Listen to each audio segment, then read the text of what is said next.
A very good morning to all of you. पहिल्यांदा आपण काल जे बघितलं ते एकदा परत बघूयात. सर्वात आधी डिफॉर्मेशन फोर्स. डिफॉर्मेशन फोर्स म्हणजे काय? Simply it is an external force which changes the shape, size or length of a body. असा फोर्स जो फोर्स लावल्यामुळं एखाद्या वस्तूचा मटेरियलचे साईज चेंज होऊ शकते, शेप चेंज होऊ शकते किंवा लेंथ चेंज होऊ शकते. म्हणजेच एकतर ती गोष्ट लहान होईल किंवा मोठी होईल म्हणजे इलॉंगेटेड होईल. When this force is applied, the body get deformed. ते जे चेंज झालंय म्हणजे शेप, साईज आणि लेंथ जी चेंज झालीये, त्या चेंजला काय म्हणतात? डिफॉर्म किंवा डिफॉर्मेशन. ओके.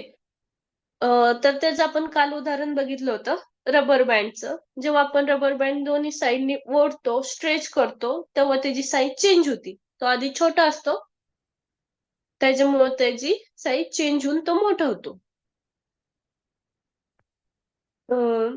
हे जे अजून आपण उदाहरण बघितले होते, आपल्या मोबाईलचा कव्हर, देन पिलो, त्याला आपण प्रेस केला की त्याची साईज कमी होती. ओके. नंतर त्याचे टाइप्स बघितले होते आपण. पहिला होता टेन्साईल फोर्स और पुलिंग फोर्स. म्हणजे stretches an object and increase its length. म्हणजेच पुलिंग रबर बँड, आपण रबर ओढला की त्याची लेंथ मोठी होती. त्याच्यानंतर कंप्रेसिव्ह फोर्स म्हणजेच पुशिंग, म्हणजे कोणती गोष्ट छोटी करण्यासाठी आपण दोन्ही साईडने जर फोर्स लावला तर ती गोष्ट छोटी होती. म्हणजेच आपली स्प्रिंग आपण समजा दाबली दोन्ही बोटे, छोटी स्प्रिंग असेल आपल्या पेन मधली स्प्रिंग असते बघा, ती स्प्रिंग अशी मोठी असते थोडीशी लेंथने. आपण जर त्या दोन्ही बोटांच्या मध्ये दाबली तर ती कशी होती? त्याची लेंथ कमी होती, ती छोटी होती. परत स्पंज स्पंजचं पण तसंच आहे. त्याच्यामध्ये मोठा असतो तो स्पंज. आपण ह्याच्यातला स्पंज बघा, साडीच्या साडीच्या मध्ये आपल्याला स्पंज येतो तो स्पंज, किंवा चौकोनात म्हणजे रेक्टँगल शेप मध्ये असतो तो स्पंज. ते स्पंज कसे असतात? आधी मोठे असतात. नंतर समजा जर आपण त्याला दाबले हाताने, समजा स्क्वीज केले, दाबले, तर त्यांची साईज कमी होती. म्हणजेच तिथं आपल्याला कोणता फोर्स लागतो? तर पुशिंग फोर्स किंवा कंप्रेसिव्ह फोर्स. नंतर येतो शेअर फोर्स. शेअर फोर्स कसा आहे?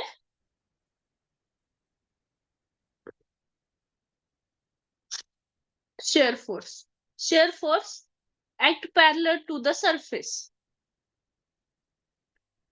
causing layer of the material to side past each other. म्हणजेच ह्या इमेज मध्ये बघा, लास्ट मध्ये शेअर फोर्स, त्याच्यामध्ये काय केलं? एक सिलेंडर आहे, त्याला वरच्या साईडने पण फोर्स लावला आणि खालून पण फोर्स आला अपोजिट डायरेक्शन मध्ये. तो झाला शेअर फोर्स. नंतर बेंडिंग फोर्स, म्हणजे एखादी गोष्ट म्हणजे वाकती, त्याला बेंडिंग फोर्स होतो, म्हणजे तिथं बेंडिंग फोर्स तयार होतो. म्हणजे त्याचं एक्झाम्पल आहे bending a scale on a ruler. आपली फुटपट्टी आपण वाकवतो, तिथं होतो बेंडिंग फोर्स. नंतर ट्विस्टिंग फोर्स, त्याचं सिंपल एक्झाम्पल आहे कपडे म्हणजे ओले कपडे आपण सुकवण्यासाठी काय करतो? पिळतो, बरोबर आहे. त्यासाठी आपण काय करतो? त्याला ट्विस्ट करतो. म्हणजे जर ओरिजिनल कपडा कसा असतो?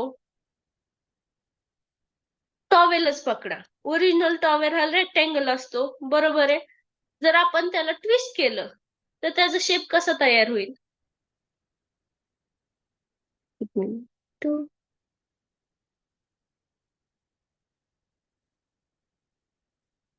म्हणजे आपण त्याला ट्विस्ट केलं तर तो कसं होईल,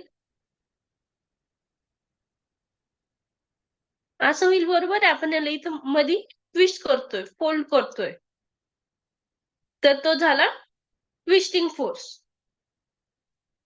नंतर बघितलं होतं रिस्टोरिंग फोर्स. रिस्टोरिंग फोर्स काय आहे, जेव्हा आपलं डिफॉर्मेशन होतंय, म्हणजे जेव्हा आपण लावलेल्या फोर्समुळं एखाद्या मटेरियलची लेंथ, साईज चेंज होतीये, त्याला डिफॉर्मेशन म्हणतात. बरोबर आहे. ते चेंज झालेल्या लेंथला, साईजला. तर डिफॉर्मेशन झाल्यावर तो जो मटेरियल आहे, the material develops an internal force called restoring force. Deformation झाल्यावर ते मटेरियल एक इंटरनल फोर्स तयार करतो, एक स्वतःचा फोर्स तयार करतो. त्याला काय म्हणतो, रिस्टोरिंग फोर्स. आता तो फोर्स काय आहे, त्या फोर्समुळे नेमकं होतं काय, तर त्या फोर्समुळे काय होतं, ते जे मटेरियल आहे जे डिफॉर्म झाले, म्हणजे ज्याची साईज चेंज झालीये, आपण जेव्हा डिफॉर्मेशन फोर्स काढून घेऊ तर त्याच्यामुळे काय होणार, ते ओरिजिनल पोझिशनला परत येणार ते मटेरियल. त्याला म्हणतात restoring force. To restoring force is an internal force of material to to come back the material in to its original shape, size. म्हणजेच हे इथं एक्झाम्पल बघितलं होतं. स्प्रिंग ही नॉर्मल स्प्रिंग आहे, त्याला आपण कंप्रेस केली. कंप्रेस केलंय म्हणजे इथं हे काय झालं, डिफॉर्मेशन झालं. डिफॉर्मेशन झालं, आपण हा फोर्स काढून घेतला. काढून घेतलं, ती स्प्रिंग परत काय होणार आहे, नॉर्मल स्प्रिंग सारखी दिसणार आहे आपल्याला, म्हणजे ती नॉर्मल साईज मध्ये येणार आहे. तर तो जो इंटरनल फोर्स लागलाय स्प्रिंग कडून इथं नॉर्मल कडे येण्यासाठी, त्याला आपण काय म्हणतोय, रिस्टोरिंग फोर्स म्हणतोय. स्माइली बॉलचं पण तसंच आहे. आपण हातामध्ये स्क्वीज केला तर होणार काय, इथं स्क्वीज केल्यामुळं त्याची साईज कमी होणार आहे, तो डिफॉर्म होणार आहे. पण आपण तो सोडून दिला तर परत तो ओरिजिनल साईजला येणार आहे. तिथं काय होणार आहे, ओरिजिनल साईजला येण्यासाठी त्याचा तो इंटरनल फोर्स अप्लाय होणार आहे. स्माइली बॉलचे इंटरनल फोर्स स्माइली बॉलवर अप्लाय होणार आहे, त्याच्यामुळे तो ओरिजिनल साईज शेपला येणार आहे. रबर बँडचं पण सेम तसंच आहे आणि पेंडुलमचं पण तसंच आहे. पेंडुलम मध्ये पण आधी बॉल इथं असतो खाली, बरोबर आहे, ग्रॅव्हिटी सरळ रेषेमध्ये. नंतर जेव्हा आपण फोर्स लावतो, म्हणजे आपण जेव्हा हा बॉल एका साईडला घेतो तेव्हा काय होतो, तो तिथं थांबतो. आपण एका साईडला घेऊन ठेवला, नंतर जेव्हा आपण तो सोडून देतो बॉल, पेंडुलमचं हा पेंडुलम, तर ते परत मध्ये येतो, ग्रॅव्हिटीच्या तिथं परत येतो, म्हणजे एकदम स्ट्रेट लाईन मध्ये परत येतो. त्यालाच रिस्टोरिंग फोर्स म्हणतात. नंतर आपण त्याचा दोघांचा डिफरन्स बघितला होता, deformation force and restoring force.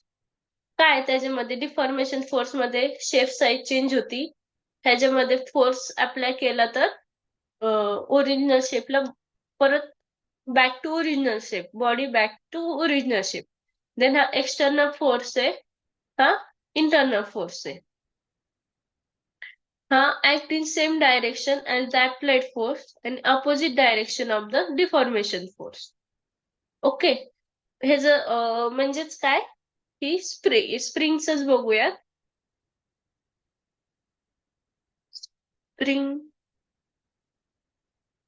Spring आपण फोर्स कुठून लावलाय, खालून फोर्स लावलाय आणि वरून फोर्स लावलाय, इथं दिसतंय. एक मिनिट डिलीट करते.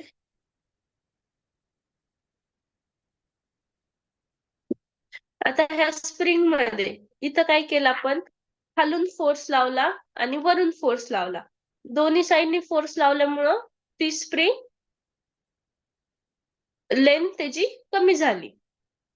तसंच जेव्हा रिस्टोरिंग फोर्स लागणार, जेव्हा तिला नॉर्मल पोझिशन मध्ये यायचंय, तेव्हा ती काय करणार, इकडं ते स्प्रिंगचा जो फोर्स आहे तो ह्या साईडला लागणार आहे आणि ह्या साईडला लागणार आहे. म्हणजेच आपण हा जो डिफॉर्मेशन फोर्स लावला त्याच्या अपोजिट साईडचा आहे रिस्टोरिंग फोर्स. समजलंय? डिफॉर्मेशन फोर्स हा दोन्ही साईडनी जेव्हा लागतो तो झाला जे डिफॉर्मेशन फोर्स हा दोन्ही साईडनी लागतो त्याच्यामुळे ते कम्प्रेस होतंय. नंतर रिस्टोरिंग फोर्स काय करतोय, अपोजिट साईडनी विरुद्ध साईडनी त्याला ओरिजिनल पोझिशन मध्ये आणण्यासाठी हेल्प करतोय त्या मटेरियलला. नंतर त्याचे एक्झाम्पल्स आहेत. नंतर आता न्यू टॉपिक इलेस्टिसिटी. तर इलेस्टिसिटी म्हणजे काय? तर elasticity is the property of a material. Elasticity is the property of a material to regain its original shape and size when the deformation force is removed. म्हणजेच elasticity म्हणजे elasticity ही मटेरियलची property आहे. ते आपण आता फोर्स बघितले ते काय होते, फोर्स होते. एक्सटर्नल फोर्स, इंटरनल फोर्स, मटेरियलचा फोर्स, मटेरियलवर लावलेला फोर्स. इलेस्टिसिटी काय, ही प्रॉपर्टी आहे मटेरियलची. काय प्रॉपर्टी आहे मटेरियलची? प्रत्येकच मटेरियलला प्रॉपर्टी नसती की ते आपल्या ओरिजिनल शेप मध्ये परत येईल. तर काही काही मटेरियलला प्रॉपर्टी आहे. Elasticity is a property of material to regain its original, म्हणजे की आपल्या परत ओरिजिनल शेप मध्ये येण्यासाठीची जी प्रॉपर्टी आहे त्याला इलेस्टिसिटी म्हणतात.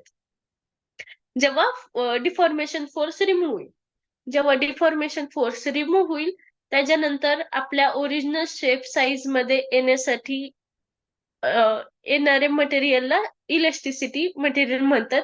इलेस्टिसिटी प्रॉपर्टी आहे त्या मटेरियलची. आता मला एक सांगा,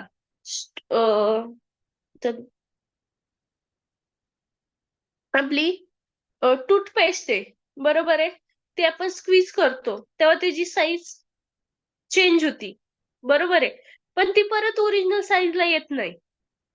मग ते इलेस्टिक मटेरियल नाहीये. किंवा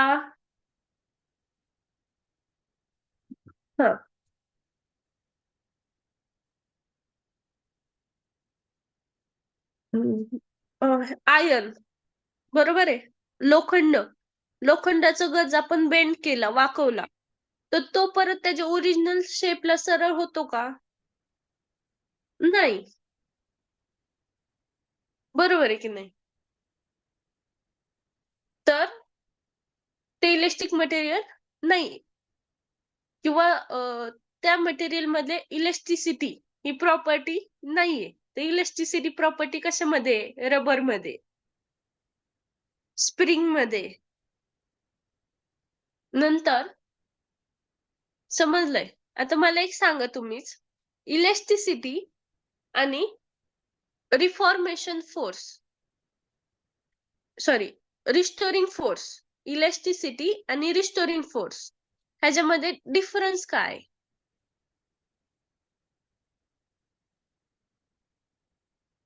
इलेस्टिसिटी काय आहे? मटेरियलची प्रॉपर्टी आहे.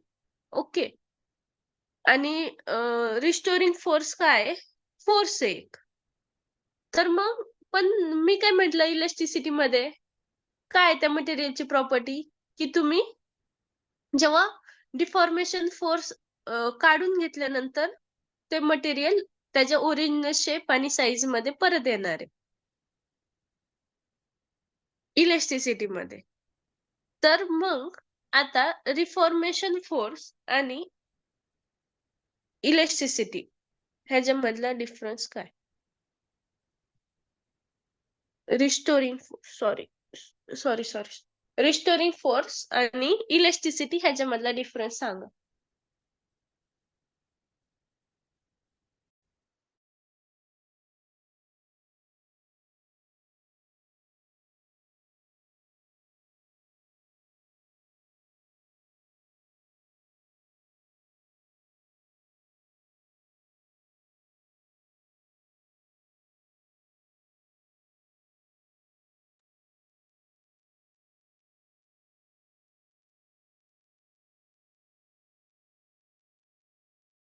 नाही समजलंय का?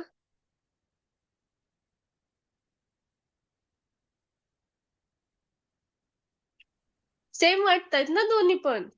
रिस्टोरिंग फोर्स पण हो. तेच वाटतंय की ओरिजिनल शेपला येतंय आणि इलेस्टिसिटी पण तेच वाटतंय की ओरिजिनल शेपला येतंय. मग फरक काय आहे त्या दोघांमधला?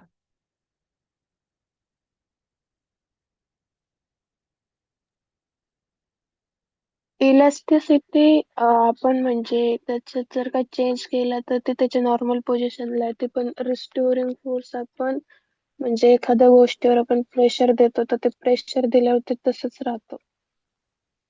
नाही नाही नाही नाही.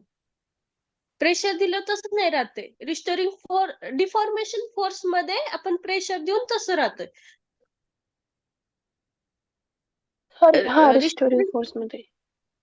रिस्टोरिंग फोर्स मध्ये परत ओरिजिनल शेपला येतोय ना. हो. हम्म. आणि इलेस्टिसिटी मध्ये पण ओरिजिनल शेपला येतोय. पण फरक असा आहे त्याच्यामधला की रिस्टोरिंग फोर्स काय आहे, त्या मटेरियलचं इंटरनल फोर्स आहे. तो फोर्स अप्लाइड होतोय त्या मटेरियलवर. आणि इलेस्टिसिटी काय आहे की त्या मटेरियलची प्रॉपर्टी आहे. म्हणजे दोन्ही सेमच टर्म आहेत, खूप डिफरन्स नाहीये त्याच्यामध्ये. ओके. इलेस्टिसिटी काय आहे, त्या मटेरियलची प्रॉपर्टी आहे की तो आता प्रत्येक मटेरियल तर नाही ना आपल्या ओरिजिनल शेप मध्ये आहेत. साईज चेंज झाल्यावर आपण ते पुढे बघणार आहे कोणकोणते नाही आहेत. पण फक्त आपण आपल्याला मेन एक्झाम्पल माहिती की रबर. रबर आपण ओढला, ताणला, सोडून दिला की परत तो त्याच्या ओरिजिनल शेपला येतो. म्हणजे त्याचा जो गोल शेप आहे, छोटा शेप आहे, तिथं परत येतो. तर इलेस्टिसिटी आपण म्हणतो ना रबर काय इलेस्टिक आहे, बरोबर आहे की नाही? इलेस्टिसिटी या रबरची प्रॉपर्टी आहे. आणि त्या रबरचं इंटरनल फोर्स आहे त्याला छोटं होण्यासाठी, म्हणजेच ओरिजिनल शेप मध्ये आणण्यासाठी. जेव्हा तो जो डिफॉर्मेशन फोर्स आपण काढून घेणार आहे तेव्हा त्याला ओरिजिनल शेप मध्ये आणण्यासाठी जी रबरनी जो फोर्स लावलेला आहे त्याला म्हणतात रिस्टोरिंग फोर्स. बरं ठीक आहे. म्हणजे समजलंय ना तुम्हाला? आता आपण घेऊया इलेस्टिक लिमिट म्हणजे काय. छोटी टर्म आहे, पण आता इथं छोटी आहे. तुम्हाला नंतर पुढं सिलेबस मध्ये पण एक मोठा पॉइंट आहे ह्याच्यावर. ओके, नीट समजून घ्या. इलेस्टिक लिमिट म्हणजेच काय? मॅक्झिमम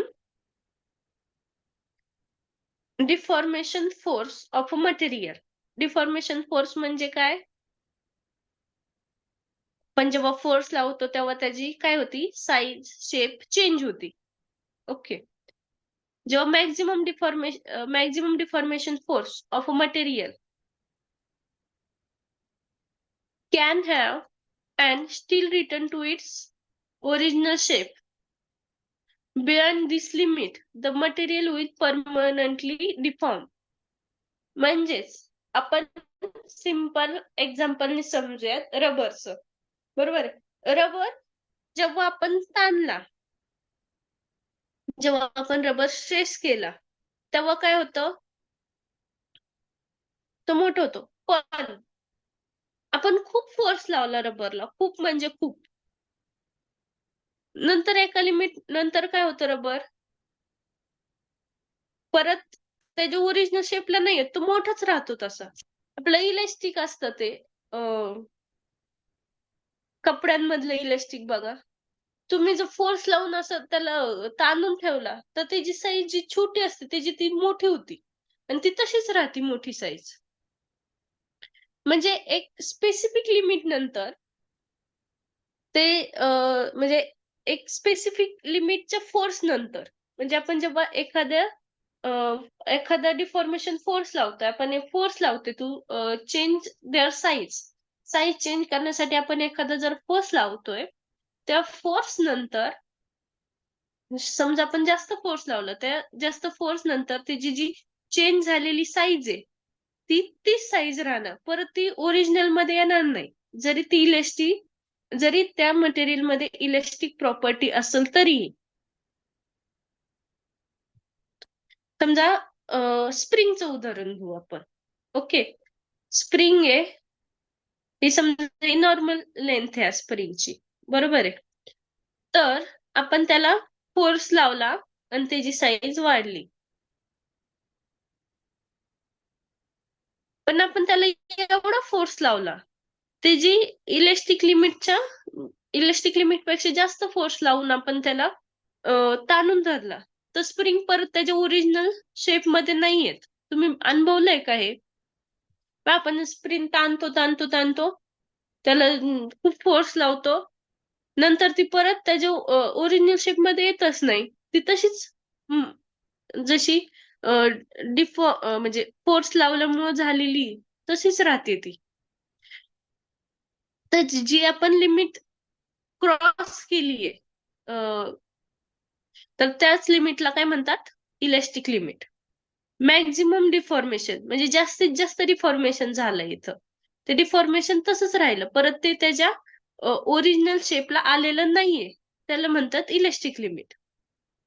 बियॉन्ड दिस लिमिट, ह्याच्यापेक्षा जास्त लिमिटला the material will permanently deform, म्हणजे मटेरियल काय होणार आहे? डिफॉर्म होणार आहे. इलेस्टिक लिमिट म्हणजे काय? एक लिमिट आहे, प्रत्येक गोष्टीला एक लिमिट आहे. आता जर ही स्प्रिंग आपण खूप नसती ताणली, आता इथपर्यंत ताणली ना, तर आपण आहे ना इथून एवढीच ताणली असती, म्हणजे एवढा स्ट्रेस दिला असता, तर ती परत ओरिजिनल शेपला आली असती. पण आपण ह्याच्यापेक्षा जास्त त्याला स्ट्रेस दिलाय, त्याच्यामुळे ती काय झाली? ओरिजिनल शेपला नाही आली. तर जी एवढी लिमिट असणार आहे, एवढा फोर्स म्हणजे एवढा फोर्स लावल्यामुळे जी स्प्रिंग स्ट्रेच झालीये, त्या लिमिटला इलेस्टिक लिमिट म्हणतात. म्हणजे हा की ह्या स्प्रिंगला एवढंच फोर्स लावणं योग्य होतं, कशासाठी? परत त्याला त्याचं ओरिजिनल शेप मध्ये येण्यासाठी. आम्ही काय केलं, ह्याच्यापेक्षा जास्त फोर्स लावल्यामुळे काय झालं, ते ते तसंच डिफॉर्म झालं, म्हणजे ते जी साईज परत ओरिजिनल शेप मध्ये ते येऊ शकलं नाही.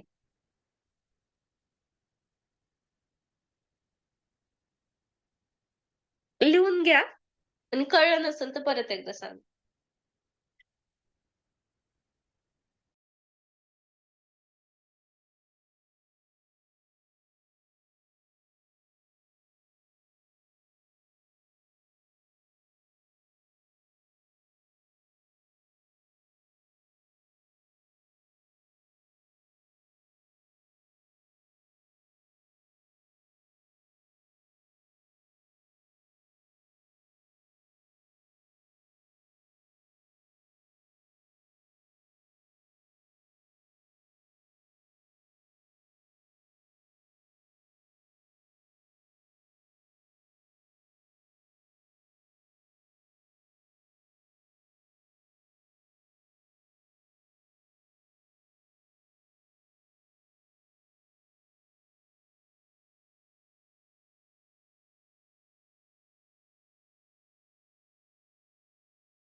चला घ्यायचं पुढचं.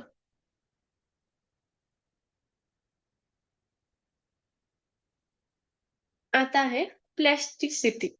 आपण आता बघितलं इलॅस्टिसिटी. त्याच्यामध्ये काय की जेव्हा मटेरियल डिफॉर्म होतं, त्याला फोर्स लावल्यानंतर त्याची जेव्हा साईज चेंज होती, तो फोर्स काढून दिल्यानंतर ते मटेरियल त्याच्या ओरिजिनल शेप मध्ये येतं, ओरिजिनल शेप साईज मध्ये येतं. द प्लॅस्टिसिटी म्हणजे काय? प्लॅस्टिसिटी म्हणजे plasticity it is a property of a material. ही पण काय मटेरियलची प्रॉपर्टी आहे.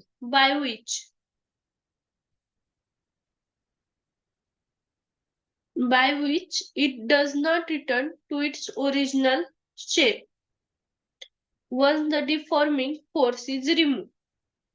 जेव्हा आपण फोर्स रिमूव्ह करतो, डिफॉर्मेशन फोर्स जेव्हा रिमूव्ह होणार आहे, त्याच्यानंतर हे मटेरियल त्याच्या ओरिजिनल साईज मध्ये शेप मध्ये येणार नाहीये, ते तसंच राहणार आहे. म्हणजे ह्याच आपण उदाहरण बघूयात. क्ले. आता हा क्ले इथं असं दाखवलाय, पण आपण मातीचं पण म्हणू शकतो, किंवा हा क्ले पकडा. ह्या क्लेला आपण गोळा बनवला, नंतर त्याचं समजा काही बनवलं, तर ते परत जसंच्या तसं होत नाही ना. आपण चपातीचं पण बघा. चपातीसाठी एक कणकेचा गोळा बनवतो, छोटा गोल. नंतर काय करतो, त्याला फोर्स लावून मोठी गोल चपाती बनवतो. ही झाली मोठी गोल चपाती. आता नंतर ही आपण गोल बनवायचं थांबून दिलं, तर ती चपाती परत ते गोल छोटी होईल का? छोटा गोळा होईल का तयार? नाही ना. ती तशीच गोल राहते. जेव्हा आपण फोर्स म्हणजे जेव्हा त्याला लाटणं त्याला काढून घेतलं, तरी पण तो तसंच मोठा गोल राहणार आहे. तर ते जे मटेरियल आहे, म्हणजे तो जो आपण गव्हाचं जे पीठ घेतलेलं आहे, त्याचे जो आपण पाणी टाकून मस्त त्याचा गोळा बनवलेला आहे, तो काय झाला, ते झालं प्लास्टिक मटेरियल. म्हणजे प्लास्टिक मटेरियल म्हणण्यापेक्षा त्या मटेरियल मध्ये जी प्रॉपर्टी आहे, म्हणजे ह्याच्यामध्ये जी प्रॉपर्टी आहे, ती कोणती प्रॉपर्टी आहे? प्लास्टिसिटी आहे. मातीचं पण तसंच. आपण मातीचे भांडे बनवतो किंवा मातीपासून मूर्ती बनवतो. समजा गणपतीची मूर्ती बनवायची, मग आपल्याला मातीपासून. आपण काय करतो, माती घेतो, चाळतो त्याला, त्याच्यामध्ये पाणी टाकतो, त्याचं मस्त एक शेप तयार करतो फोर्सनं. म्हणजे फोर्सच लावतो ना आपण, एक शेप तयार करतोय त्याचा, म्हणजे आपण फोर्स लावतोय. पण नंतर तो शेप तयार झाल्यानंतर तो आपोआप ओरिजिनल परत जशी आपण पाणी टाकून मातीचा गोळा बनवलेला आहे तसं होतं का? नाही होत. कारण त्या मटेरियल मध्ये कोणती प्रॉपर्टी आहे? त्या मातीमध्ये, त्या क्ले मध्ये प्लॅस्टिसिटी प्रॉपर्टी आहे. आपण मग मी म्हंटल की कोणते मटेरियल इलेस्टिक नाहीयेत. तर ते मटेरियल म्हणजे कोणत्या मटेरियल मध्ये इलेस्टिसिटी प्रॉपर्टी नाहीये. ते मटेरियल काय? म्हणजे त्या मटेरियल मध्ये कोणती प्रॉपर्टी आहे? तर त्या मटेरियल मध्ये प्लॅस्टिसिटी ही प्रॉपर्टी आहे. हे मटेरियल मध्ये काय होतं? The material undergoes permanent deformation. म्हणजे हे मटेरियल परमनंटली डिफॉर्म होतात. तर पहिलं एक्झाम्पल आहे त्याचं क्ले. बघा, आता ह्यांनी मस्त इथं क्ले पासून काय स्ट्रॉबेरी बनवलीये, डोनट्स आहेत, केक आहे. हे बनवलं. हे बनवताना त्यांनी फोर्स अप्लाय केला. आता इथे यांनी सिम्पली ग्रेप्स, द्राक्ष बनवलेत. ह्याच्यासाठी त्यांनी काय केलं, कलर घेतला. समजा हा कलर घेतला त्यांनी, हा कलर घेतला, हे जे फोर्स लावून मस्त गोळे तयार केले, छोटे छोटे. पण ते जेव्हा ते गोळे तयार करतायत, तर ते गोळे परत असे तर होत नाहीयेत, ते तसेच राहतायत गोळे तयार झालेले. त्याच्यामुळे ह्या मटेरियल मध्ये कोणता फोर्स आहे? प्लॅस्टिसिटी. नंतर दुसरा एक्झाम्पल आहे टूथपेस्टची ट्यूब. टूथपेस्ट नाही, टूथपेस्टची ट्यूब. आपण जेव्हा पेस्टचं आपण झाकण खोलून जेव्हा पेस्ट घेतो, बरोबर. पेस्ट घेतल्यानंतर आपण त्याला दाबतो, स्क्वीज करतो. नंतर ते तसंच राहतं. नंतर ते परत असं आता हे टूथपेस्ट आहे. तर तशी दिसणार नाही, पण आहे समजून घ्या. हा. आता हे टूथपेस्ट आहे. आपण ह्याला काय केली? ती स्क्वीज केली म्हणजे दाबली. तर दाबल्यानंतर काय झाली ती? दाबल्यानंतर काय झाली? हे खालून आहे ना असंच राहिलं. पण वरून जे फुगलेलं आहे ना, ते अशी झाली. बरोबर आहे. आपण दाबून त्याच्यामधली पेस्ट बाहेर काढली. पेस्ट बाहेर काढल्यानंतर ती परत अशीच राहिली. ती परत त्याची ओरिजिनल जी साईज आहे त्याच्यामध्ये शिफ्ट झाली का? परत तिला अशी झाली का? नाही. हे बघा या पिक्चरमुळे तुम्हाला लगेच लक्षात आलं असत की कशी आपण त्याला दाबून दाबून दाबून काढली त्यातली पेस्ट, पण नंतर ती परत पहिल्यासारखी अशी फुगली नाही. जशी आपण ओरिजिनल मार्केटमधून आणल्यावर कशी दिसती तशी नाही दिसली. तर त्या ज्या ट्यूब मधलं जे मटेरियल आहे त्याची प्रॉपर्टी कोणती आहे? प्लॅस्टिसिटी सारखी प्रॉपर्टी, की फोर्स रिमूव्ह केल्यानंतर त्याची जी ओरिजिनल शेप मध्ये तो परत कन्वर्ट नाही होत. परत तो त्याची ओरिजिनल शेप जशी तशी होत नाही. नंतर च्युविंग गम आहे ते पण तसंच. आपण नंतर बघा मुलं खेळतात त्याच्यासोबत एकदा खाऊन झाल्यानंतर. ते आपण मोठं केलं की मोठं होतं, पण ते परत छोटं नाही होत.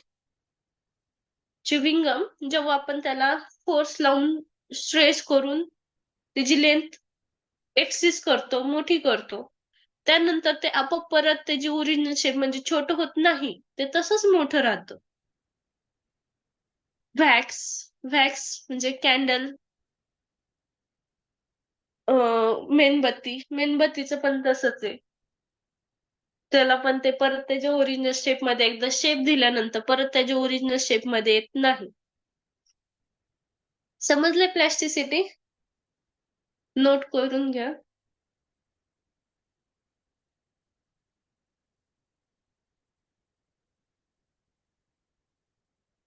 आणि एक सिंपल मला डिफरन्स सांगा इलॅस्टिसिटी आणि प्लॅस्टिसिटी मध्ये. आम्हाला त्याचा डिफरन्स बिटवीन काही बघणार नाही कारण सोपंच आहे. पण तुम्हीच एखादा सांगा मला. आता समजलं असं समजलंच आहे तर सांगून द्या.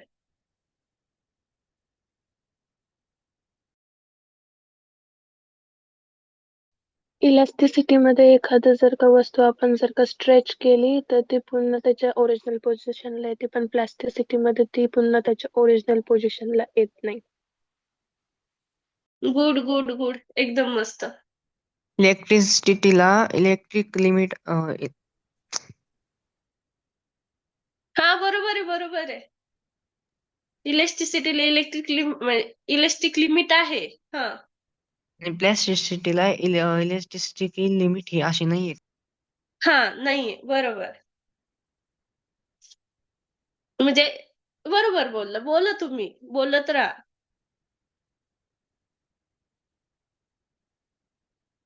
बरं मला एक सांगा, आपण हे असं नोट्स लिहिण्यासाठी थांबायचंय का घ्यायचंय पुढं?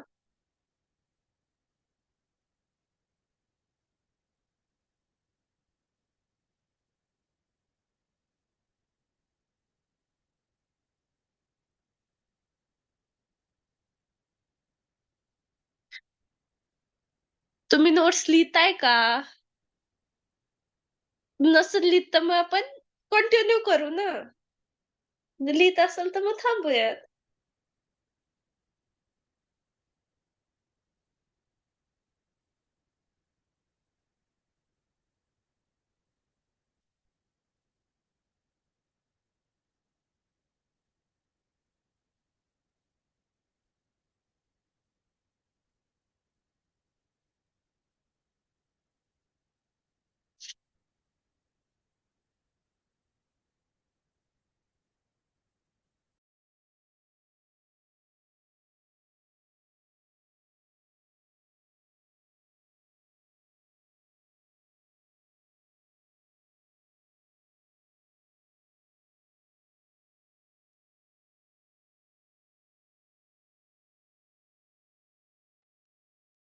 ठीक आहे, घ्यायचं पुढचं. रिजिडिटी. तर रिजिडिटी म्हणजे काय? तर रिजिडिटी पण ही मटेरियलची प्रॉपर्टीज आहे. मटेरियलच्या प्रॉपर्टी कोणकोणत्या आहेत? आपण काय, आपलं चॅप्टरचं नाव काय आहे? आपल्या आपलं युनिटचंच नाव काय? Properties of matter. मॅटर म्हणजेच काय? सबस्टन्स, मटेरियल, एखादी कोणती वस्तू. बरोबर आहे. त्याच्यामध्ये आता आपण आतापर्यंत कोणकोणत्या बघितल्या मटेरियलच्या प्रॉपर्टीज? इलेस्टिसिटी, प्लॅस्टिसिटी आणि आता आपण बघतोय रिजिडिटी. ह्या तिन्ही मटेरियलच्या प्रॉपर्टीज आहेत. आणि जे पहिले दोन बघितले आपण, डिफॉर्मिंग फोर्स आणि रिस्टोरिंग फोर्स, हे दोन काय आहेत? मटेरियलवर अप्लाय होणारे फोर्स आहेत. त्या मटेरियलच्या प्रॉपर्टीज नाही आहेत. प्रॉपर्टीज आहेत इलेस्टिसिटी, प्लॅस्टिसिटी आणि रिजिडिटी. तर रिजिडिटी अशी प्रॉपर्टी आहे. Rigidity is the property of a material that resist change in shape or size when the force is applied. म्हणजेच रिजिडिटी अशी मटेरियल आहे जे काय करतं की म्हणतं तुम्ही कितीही फोर्स लावा पण मी काय चेंज होणार नाही. आपण कसं म्हणतो, तुम्ही मला कितीही समजवा पण मला जसं वाटेल मी तसंच करणार. बरोबर आहे ना? तसंच हे रिजिडिटी म्हणजे मटेरियलची, अशा मटेरियलची प्रॉपर्टी आहे. म्हणजे असे मटेरियल्स आहेत ते काय म्हणतं की तुम्ही मला कितीही चेंज करायचा प्रयत्न करा, तुम्ही माझ्यावर कितीही फोर्स लावा पण मी शेप माझी चेंज करणार नाही, माझी साईज चेंज करणार नाही, मी लेंथ माझी मोठी पण नाही करणार आणि माझी लेंथ मी छोटी पण नाही करणार. साईज, शेप सगळं जे चेंज होणार आहे त्याला ते काय करतं? रजिस्ट करतं, म्हणजे विरोध करतं. ओके. तर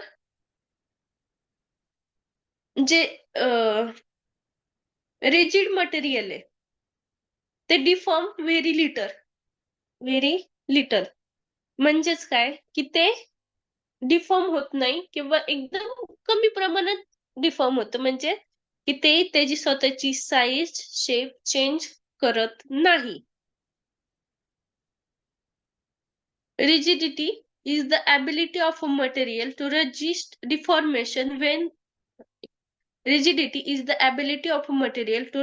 deformation when the force is applied. ते काय करतं? डिफॉर्मेशन होत नाही. फोर्स आपण कितीही फोर्स लावला तरी त्याच्यामध्ये काहीही बदल होत नाही. A rigid material does not easily change its shape or size under stress. कितीही स्ट्रेस दिला, कितीही प्रेशर दिलं, कितीही त्याला समजून सांगितलं की तू, आपण एखादं समजा कोणीही असेल, आपण कितीही त्याला समजून सांगितलं, लहान बाळ आहे, आपण त्याला किती समजून सांगितलं की मेणबत्ती आहे, मेणबत्तीच्या जवळ जाऊ नको, पण तो काय करतो?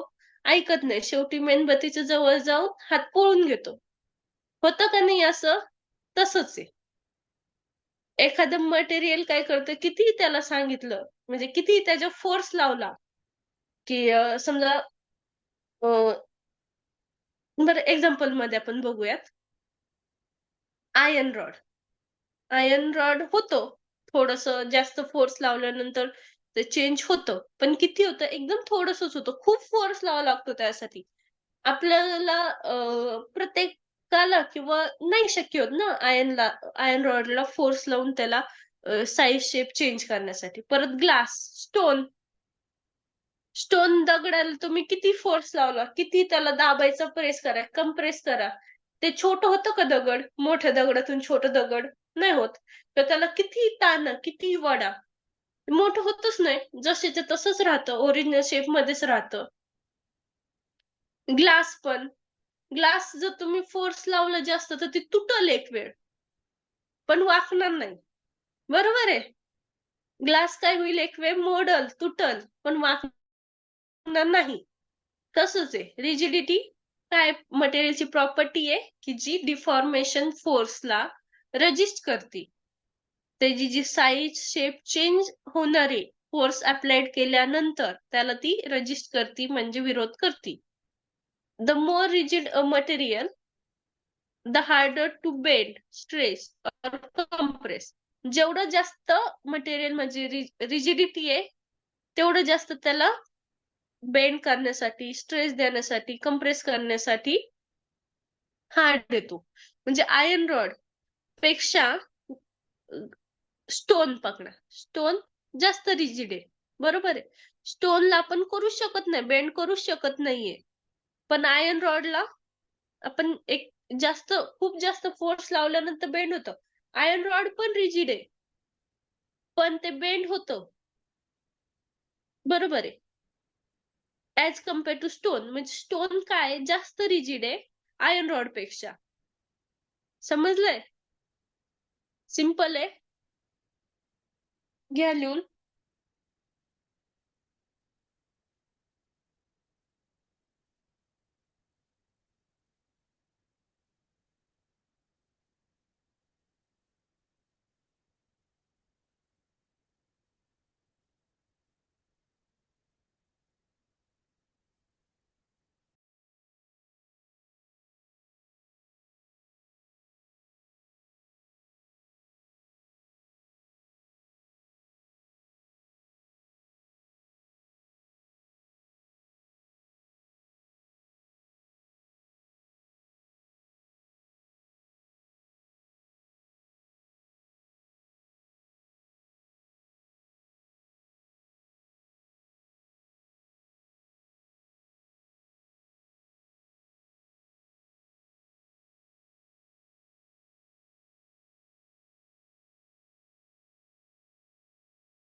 चला तर घेऊयात आपण क्वेश्चन्स अँड आन्सर. फर्स्ट जो चॅप्टर आहे 1.1 deformation force restoring force elasticity plasticity आणि रिजिडिटी. हा इथं झालाय कम्प्लीट. आपण एकदा रिव्हिजन घेऊ आणि मग क्वेश्चन्स आन्सर बघू, एमसीक्यू बघू. त्याच्यानंतर तुम्हाला मला प्रत्येक कोणताही एक एक्झाम्पल देऊन त्याच्यामध्ये कोणती प्रॉपर्टी त्या मटेरियलची ती सांगायची. ओके. तर हे काय डिफॉर्मेशन फोर्स आहे, एक्सटर्नल फोर्स आहे, त्याच्यामुळे साईज शेप लेंथ चेंज होती.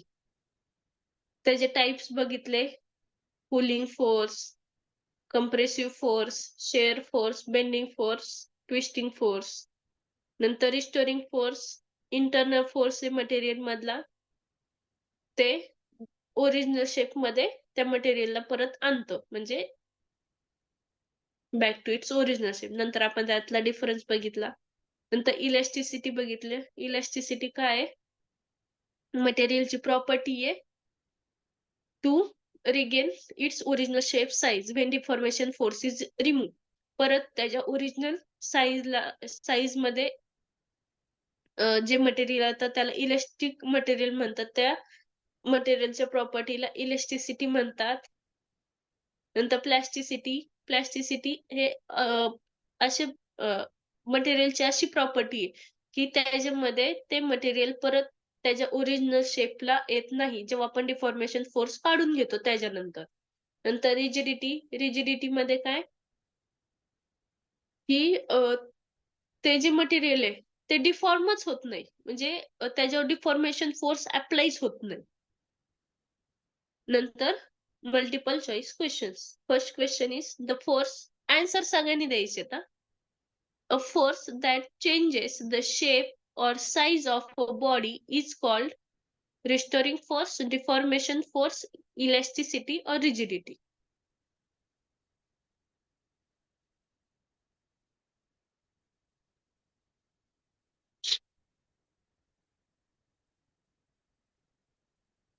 माईक चालू आहे आता तुम्ही सगळ्यांनी ना माईक वर बोला राव.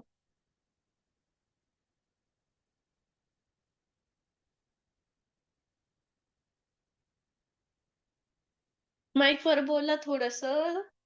सकाळी थंडी वाजणार नाही. Deforming force. हा.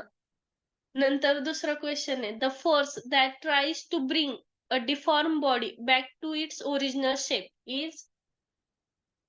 Restoring force. हा बोला सगळ्यांनी बोला. Restoring force. Okay good. Restoring force.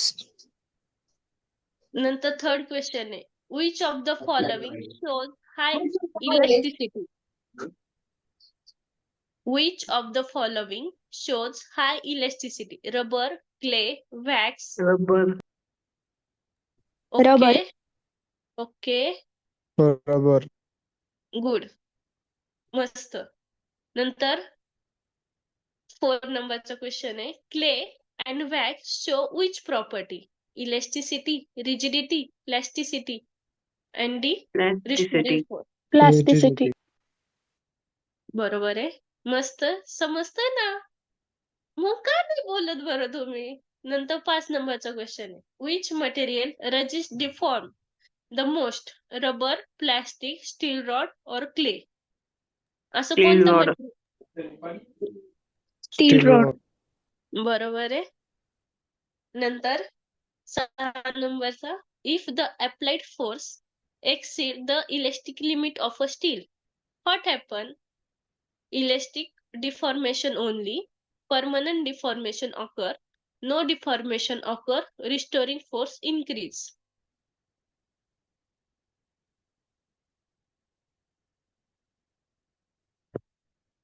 If No the deformation occurs. हा सांगा सगळ्यांनीच सांगा चुकून द्या काही नाही. Permanent deformation occurs. अजून the applied force exceed the elastic limit of a steel, what happened?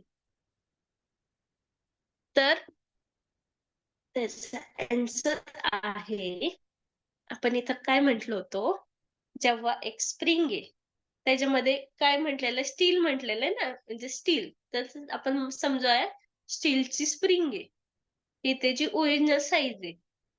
ह्याच्यानंतर जेव्हा आपण त्याला फोर्स लावून डिफॉर्म करतोय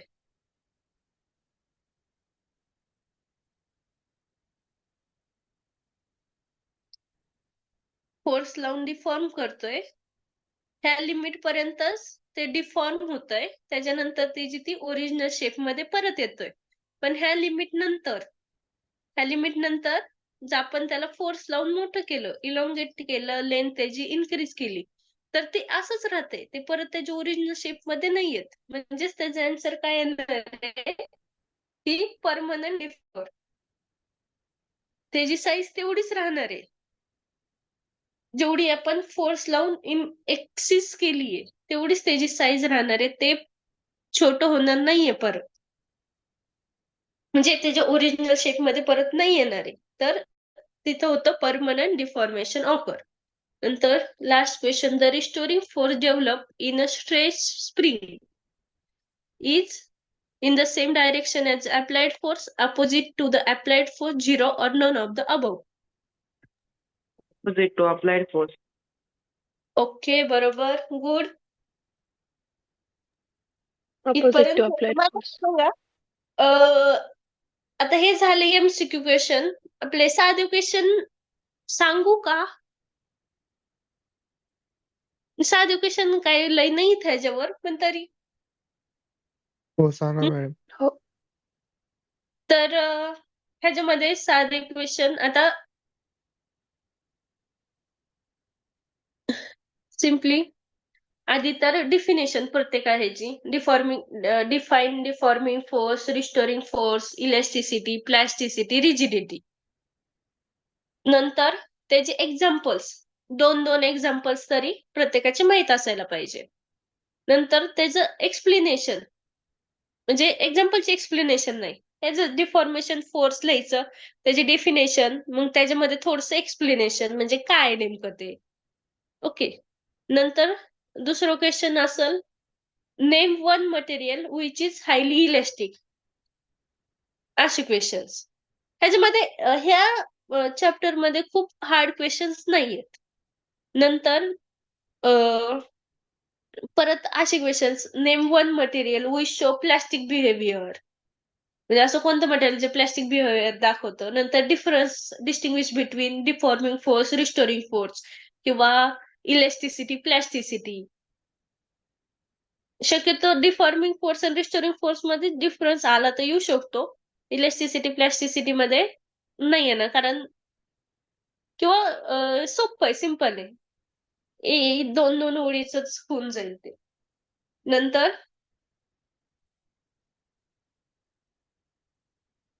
परत what happen to a body if deformation force exceeds elastic limit. म्हणजे असं क्वेश्चन येईल की जर इलेस्टिक लिमिट जर एखाद्या बॉडी एक्सिस झालं म्हणजे वाढलं, तर त्या बॉडी सोबत काय होईल. तर आता आपण जो 7वा क्वेश्चन बघितला तसंच ते परमनंटली डिफॉर्म होईल. तेच तुम्हाला थोडस एक्सप्लेन करून लिहायचंय. नंतर एक हे थोडेसे असेच ट्रिकी क्वेश्चन आहे, म्हणजे नाही का, थोडस सिम्पलच, पण ते एक्सप्लेनेशन म्हणतात त्याला, थोडस गुगली टाईप. तर मी तुम्हाला विचारते, बघू तुम्हाला येतंय का. Y metals are more rigid than rubber?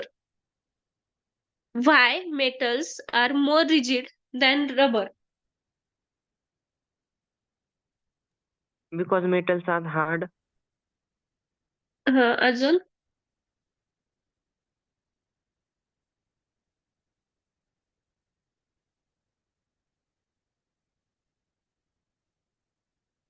Because metals basic property is only rigidity. बरोबर आहे, गुड, बरोबर आहे. असं सांगायचंय, म्हणजे हे आपल्याला माहितीये, पण आपल्याला कसं होतं, समजत नाही नेमकं लिहावं काय. तर तसंच की मेटल्स काय हायली रिजिड आहे, आणि रबर काय रिजिड नाहीये. रबर काय, रबरची जी प्रॉपर्टी आहे ती काय, इलेस्टिसिटी आहे. आणि मेटलची काय प्रॉपर्टी, रिजिडिटी आहे. म्हणून मेटल काय रिजिड आहे रबर पेक्षा. नंतर Y clay does not regain its original shape after deformation. Y, Because of its plasticity property. हा, आणि थोडं लिहायचं की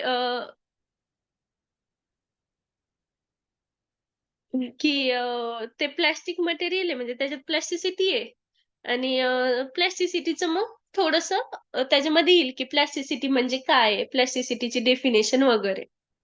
असे आन्सर मध्ये असं लिहायचं, म्हणजे की हा प्लॅस्टिक मटेरियल आहे, म्हणजे प्लॅस्टिसिटी म्हणजे काय, त्याचे डेफिनेशन वगैरे. नंतर Why rubber is considered elastic even though it stretches easily?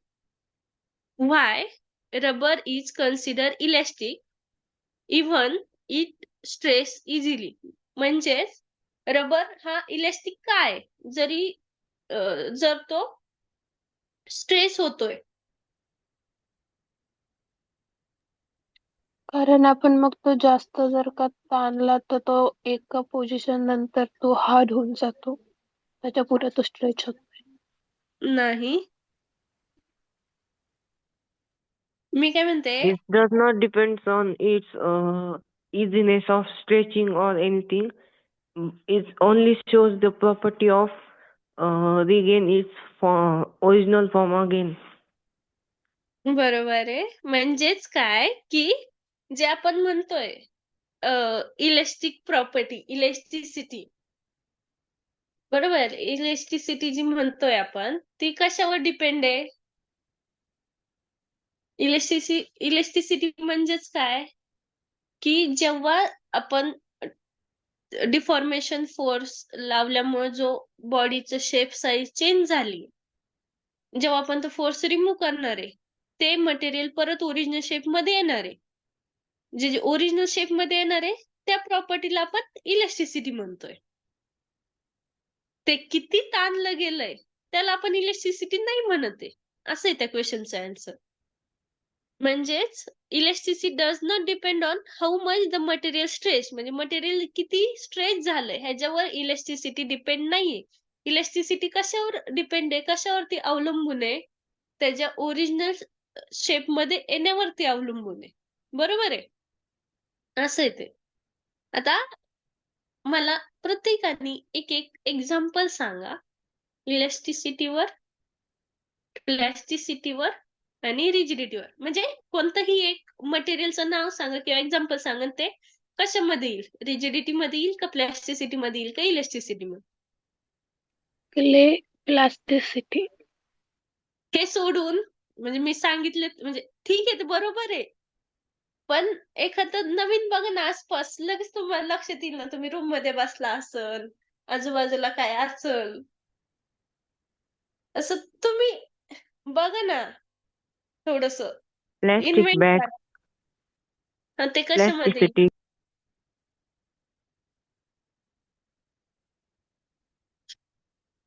जर आपण प्लॅस्टिक बॅग घेतली, हा बरोबर आहे, ती प्लॅस्टिसिटी मध्ये. आपण ती एकदा घडी घालून ठेवली तर ती तशीच राहते, परत थोडी उघडी होती ती. गुड. अजून shoes, काय काय काय? shoes, fuse. electric, आवाज गुंततोय वाटतं. Hair band elasticity. हा बरोबर आहे, मस्त. अजून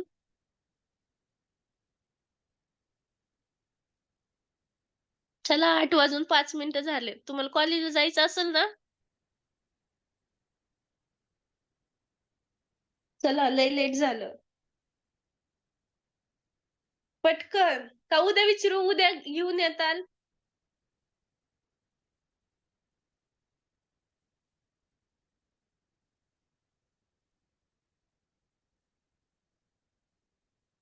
उद्या उद्या विचारायचे? ठीक आहे, चालतंय. ठीक आहे, आपण काय करूया आता, उद्या घेऊ. उद्या आपण बघणार स्ट्रेस. उद्याचा टॉपिक आहे स्ट्रेस. पुढचं चॅप्टर आहे नवीन. तर बघा, ह्याचे एक्झाम्पल शोधा, मस्त आसपास बघायचे आणि लगेच आपल्या लक्षात येणार आहे. चालतंय. तोपर्यंत गुड बाय, गुड डे.